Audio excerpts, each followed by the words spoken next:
On today's episode of Caterham Basics, we're going to look at seats. Now, 7s come with a variety of different seat options from the factory, so you can tailor your car to your own needs, be it a long-distance cruiser, a track-focused weapon, or anything in between. Let's spend a few minutes looking through the options. First up, we have our composite and our Kevlar seat options. Now, composite, like we see over here, they are standard on R-Pack and optional on S-Pack. Kevlar, like we have here, are optional on both models.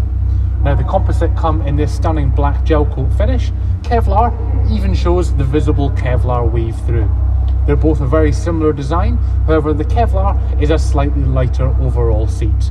Great seats for track and even road use. Now it's also worth noting, these seats as you see here are fitted to our Series 3 or standard chassis model. If you go to the larger SV or larger chassis model, the seats do not get wider with the chassis. Worth noting if you're speccing your new car. Next up we have our probably most common seat, our leather seat. Now these are standard on S package models and optional on R. Now unlike the previous composite and Kevlar seats we looked at, these do come in two different sizes. What we see here is our standard S3 chassis with the smaller of the two seats. Now if you option the larger SV chassis, that does come with a physically larger seat.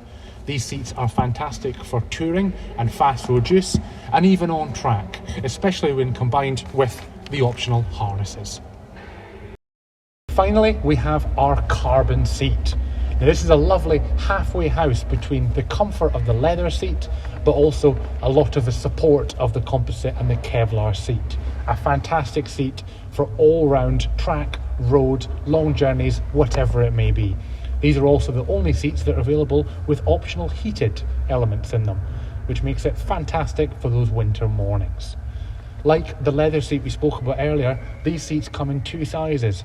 Our standard Series 3 cars have the smaller version of the two, as this car here does. The larger SV cars have a wider version of the same seat for even more space. Overall, a fantastic upgrade to any 7. And there we go. Hopefully you found that video useful. Now, as always, if you want to configure your very own Dream 7, click the link in the description below to access our online configurator, where you can choose your very own seat options. Now, if you want to make sure you don't miss any of the latest Caterham Basics videos, make sure to like and subscribe the Caterham Gatwick channel.